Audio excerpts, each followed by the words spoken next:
All right, I'm GamerFitNation's BlackBible. I'm proud to say that I'm here to check out Sorcery. This game was debuted at E3 a while ago, along with the PlayStation Move. A lot of people was excited for it. It got real quiet. Nobody knew what was going on, and now we're back, and we have it here it's for the holiday showcase at PlayStation. So, you gotta tell us about this game, man.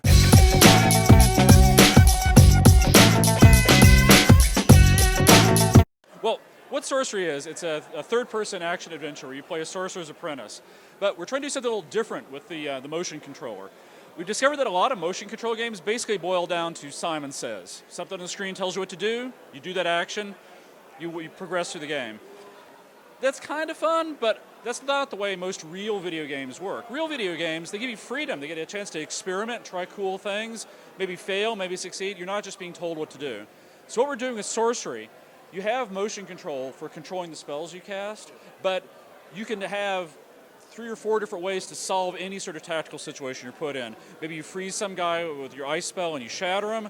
Your targeting is set up so that you can do a variety of different spells and attack in different ways.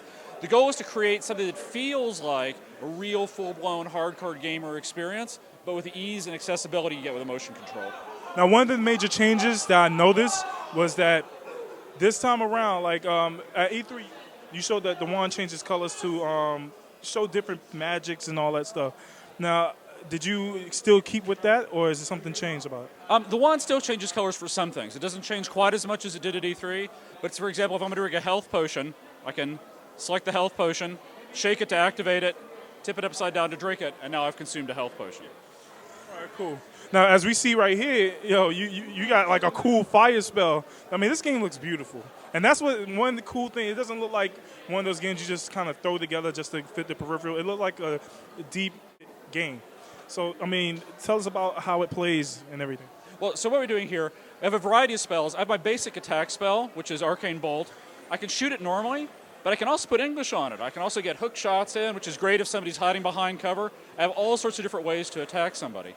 And if I switch over using the motion control to get a fire spell, now I can lay down a wall of fire, and I can shoot my arcane bolts through it, and now they become fire bolts. They still have all the freedom. I can still arc them around, but they have much more. They do much more damage. In addition to all the basic spells can be combined in all sorts of interesting ways and creative ways to create new spell effects, and that's what the heart of Sorcery is. All right. I mean, this game looks cool. I mean, is there going to be any type of online aspect to this game? It's a single-player experience. There is no head-to-head, so yeah, it's primarily an offline single-player game. All right, so no leaderboards or anything like that? No leaderboards. No, the score is staying alive. Is there any thing like as far as powers or anything that you could tell us that most people don't know? Since, I mean, like I said, there's a big gap from when you last talked about. So is there anything new you could tell me? Well, your entire progression system, how you level up in the game, is built around the idea of alchemy. So as you go through the world and explore, you will discover ingredients, and you can use that to research recipes. There are 56 different recipes in the game, and when you drink a recipe, it becomes a permanent upgrade that is then applied to you. So a big part of the game, you can play through it once and like optimizing for like fire and wind, and play through it again, optimized for like ice and earth spells. There's a variety of ways you can customize. You can play through it over and over and get different experiences. Is there a story in this, like a story, or is this how does this play? Yeah, there's very definitely a story. You're the sorcerer's apprentice, and you and your master's magical cat accidentally unleash this great evil in the world. And so for most of the game, you're traveling together with this creature that may or may not be a cat. It's kind of mysterious what she really is, and trying to fix this this great evil that you have unwittingly inflicted on everybody else. All right, so this GamerFitNation. I mean, you gotta get Sorcery. You gotta get it moving. See, look.